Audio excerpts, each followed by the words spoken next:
Good afternoon. I'm Rev Dave Thompson. I'd like to welcome you back to our Civil Human Bible study. I'm a civil human minister, so what that means is that I focus my ministry on building human peace and common ground. And as a civil human minister, the way that I'm approaching the scriptures today is really twofold. The first is that I want to be human. So I'm looking at these scriptures to try to find those human teachings that I believe can be applied to all humans across the board in a civil manner. And second, I want to be civil and respect those shared basic human needs that we all have. Our need to believe our own creed, our need to be independent from the control of others, our need to vote for those who will have control over us, our need to be intimate and intimately love somebody, and last, our need to live and to let live.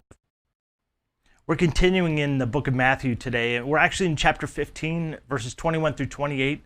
Let's go ahead and dive into the passage. This is really actually an interesting story today. So, chapter 15,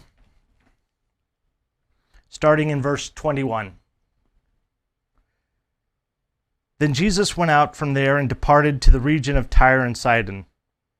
And behold, a woman of Canaan came from that region and cried out to him, saying, Have mercy on me, O Lord, Son of David. My daughter is severely demon-possessed. But he answered her not a word. And his disciples came and urged him, saying, Send her away, for she cries out after us. But he answered and said, I was not sent except to the lost sheep of the house of Israel. Then she came and worshipped him, saying, Lord, help me. But he answered and said, It's not good to take children's bread and throw it to the dogs. And she said, True, Lord, yet the dogs eat the crumbs which fall from their master's table. Then Jesus answered and said to her, O woman, great is your faith. Let it be to you as you desire. And her daughter was healed from that very hour. This passage was a little difficult for me to read, largely because Jesus calls a woman, or at least refers to the Canaanites and her, by implication, a dog, which is pretty offensive at first. And I was worried coming to this passage because I was afraid that it was going to lead me to a conclusion that Jesus really wasn't very equal to women, or that he was typically misogynistic. But, thank goodness, reading the passage, looking into the language, understanding the situation and circumstance, it makes a whole lot more sense. And he's not calling her a dog. And we'll get to that point. Trust me, there will be some relief on that point. Thank goodness, because I was a little worried about it, right? In our day and age, that would pretty much be an offense that would get you fired easily. So what's going on right now? Excuse me. Right now, I want to set it up a little bit. So Jesus, you may remember, has just been sort of attacked by the Pharisees and scribes. So those are the religious leaders of the day, the very important sort of governors and senators and congresspeople of their culture have come from the capital city of Israel and come to Jesus and attacked him, saying that his disciples were breaking the law. Jesus came back at them saying, look, you guys are breaking the commands by keeping these weird little traditions. And now you see this word, Matthew actually, who wrote this scripture, this book, this account of Jesus, he uses this word, Jesus withdrew to the district of Tyre and Sidon. This word withdrew is a different word. He's not saying, hey, Jesus went to. The idea of withdrew has this notion of Jesus sort of escaping. It's likely as a result of the fact that these very significant Jewish leaders were coming after him, that there may have been some sort of threat to his life, as there has been a number of times before, as we've seen earlier in Matthew's account. So it looks like Jesus is actually on the lam, right? He's not running away, but he's getting out of there to be safe, because that's just a smart thing to do. He's got more work to do. He's got more ministry to accomplish. He needs to reach more people and teach more people. So rather than stay there and maybe be killed by the Pharisees, he's going to run to the district of Tyre and Sidon. So what is that? Tyre and Sidon are not really at a good relationship with Israel at the time. These are really foreign nations where Canaanites live. They're individuals who really have a completely different culture than the Jewish people. They worship in many cases different gods. They are what is considered to Jewish people Gentile.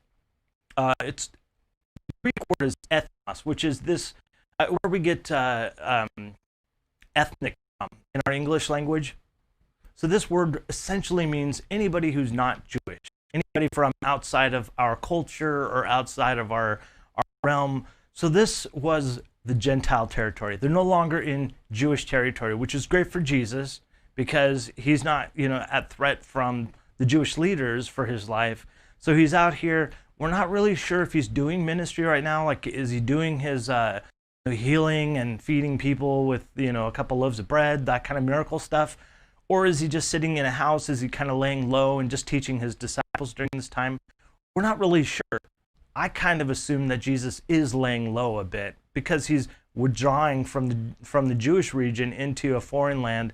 It's likely that he's trying to keep under wraps and on the down low.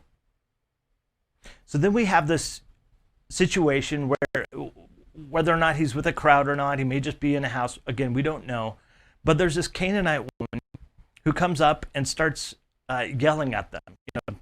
Jesus, help me, my daughter is severely possessed, which doesn't mean the same thing that oftentimes we think of when we hear the word possessed, right? We go to the weird possessed movies, The Exorcist and the spinning head girls. It's not the case here. In this situation, the word really means that she is taken over severely by a very negative and very harmful spirit. And remember, in their culture, that just means that we don't know what's going on. We can't really diagnose it in our culture, but we know it's bad, and the consequence is severe. And so that's what she's saying to Jesus and yelling out.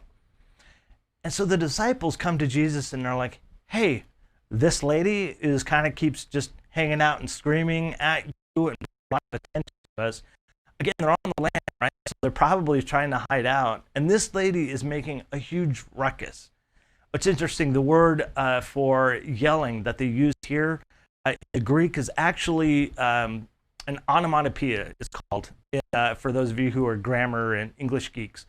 It's a word that sounds the same as what it's supposed to be. So like ribbit would be a word, but that's supposed to imitate the sound of a frog, that makes ribbit. Or a crow would caw, right? And so the word caw is meant to sound like the word for a raven screaming. And so that's actually the word that they're using here. In other words, this lady is making a whole lot of ruckus, and it's really becoming problematic. And so the disciples say, hey, can you take care of this lady? Just go out there and maybe dismiss her. And Jesus says, I'm not here to do ministry to these people because God's called me to serve his children first. And so the lady, it looks like, so the disciples kind of let it go, right? And so then this lady continues and actually comes up to Jesus, and it says that in this translation, she worshiped Jesus. The word here is really to prostrate oneself. So it means that she probably threw herself out on the ground face first, as was a custom of that day when you were trying to show somebody how incredibly important you found their work to be, and how much you really needed their help. So she lays herself out there, and now Jesus has to address this issue, right? He's got to address this issue, and she says, hey, can you please help me? I have a severe problem. And then we have Jesus saying this really weird and somewhat derogatory statement towards her, right? He says, hey, it's not right for me to take the food and the bread from the children and throw them to the dogs. What in the heck is he meaning there? What is he saying when he says dogs there, right? In our culture, to say that's really offensive. And even back in Jesus' time, to use the word dog would have been really offensive as well. The difference here is the actual word that's being used. The translation really means little dog. And what that means is puppy, right? So not dog, not flea-bitten, scoundrel of an animal. It's a puppy. It's a cute puppy. It's a little puppy, which oftentimes means pet. So what Jesus is saying here is, says, look, my ministry right now is supposed to focus on the Israelites, those people who are already worshiping God and who are trying to learn and to live in that sphere. And Canaanites and the place that I'm in right now do not worship God in that way. So I really need to focus my attention on there rather than, spending my time in a people group who don't care about what I have to say. And then she says this statement, well, actually, even the dogs get fed the scraps, right? In ancient culture, really up until present day, and in fact, in some families today, people, when they're done eating, the leftovers, the scraps, they'll throw to their pets, their animals, usually a dog or whatever, and they feed them. And so she's saying, look, there's going to be something that you can give me. That statement was significant.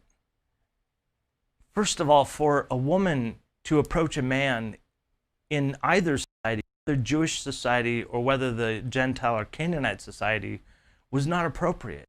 It wasn't acceptable for that to happen. So she was taking a significant, huge risk by placing herself in that position. And then she makes the statement to Jesus, noting that even if he throws her scraps, that'll be enough.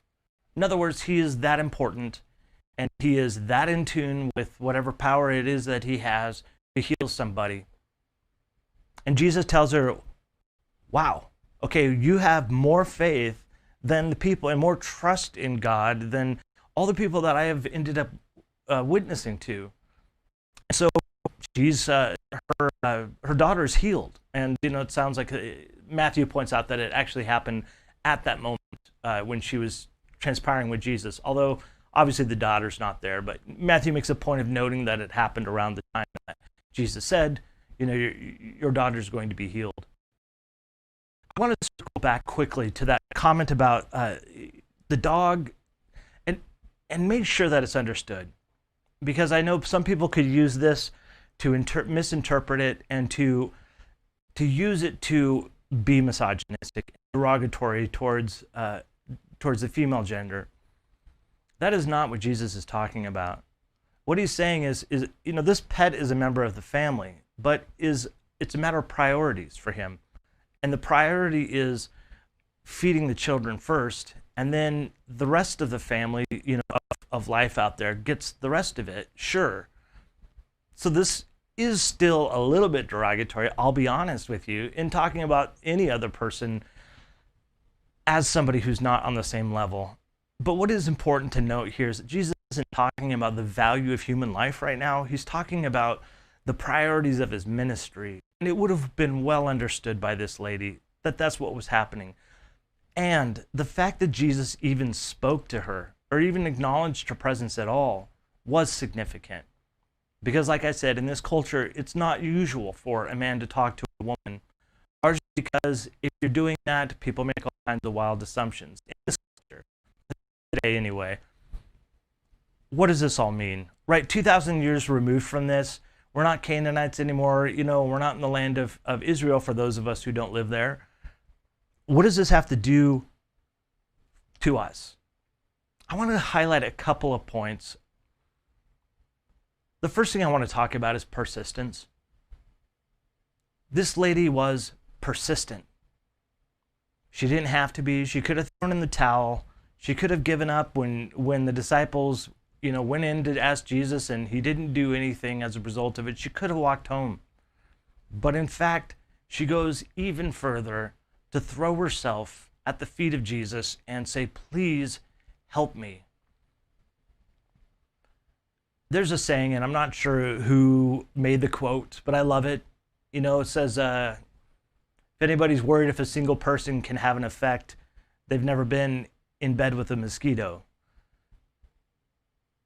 One single person's perseverance can make a difference, can have a real impact, not only for them, but for the people in their sphere, the people around them who witness it.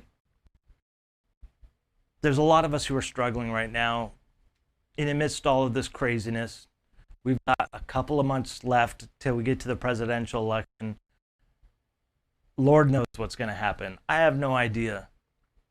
But that doesn't mean that we have to lose our persistence in standing for morals and virtues that Jesus highlighted and that are still relevant today. Compassion, humility, self-restraint. These are the things that are virtuous and need to be driven in our society. We need to be persistent, not only because it's better for us and makes us happier people, but because it makes other people happier. And when we do these things and we have the persistence, other people will take notice and they will be inspired to do the same. It's kind of the way we're wired. When we see somebody do something good, it makes us feel good also, and we're going to want to do the same thing. The other last thing that I want to talk about is something that I've had to reflect on is to pay attention to people who are making great efforts. A lot of times we can be annoyed by all of the influx of information, all of the amount of stuff coming at us. Sometimes we'll ignore individuals who need our help. But when somebody is persistent like that, like this lady was, when somebody comes to us, it's probably very important that we take the time to acknowledge that. And to break away, even if it's not the kind of, the person that we would normally work with, or they're not part of our sphere of influence, they may need our help. And sometimes we have to step outside of our mission or our calling or our work or our sense of family and friends to help people who wouldn't normally be part of our circle. I want to thank you so much for joining me again today. It's such a privilege to have you being a part of this Bible study, for contributing your thoughts to me and to everyone else. Please do write your comments in the below the video here. If you have clarifications you want, please put them in there. I'll try to respond as quickly as I can. If you have ideas or thoughts or reflections, put those in there because other people will want to hear them too. And you may help somebody learn something. And also would encourage you, those of you on YouTube, to my channel, and those of you on Facebook, to go ahead and like my page so that we can keep in contact with each other. And until tomorrow, live at noon, I want to say to you that I love you. And I hope that you choose to love yourself. It is the only love that we have any control over in this world. And now I invite you to join me as we go about the rest of our day loving our neighbors the same way. Thank you.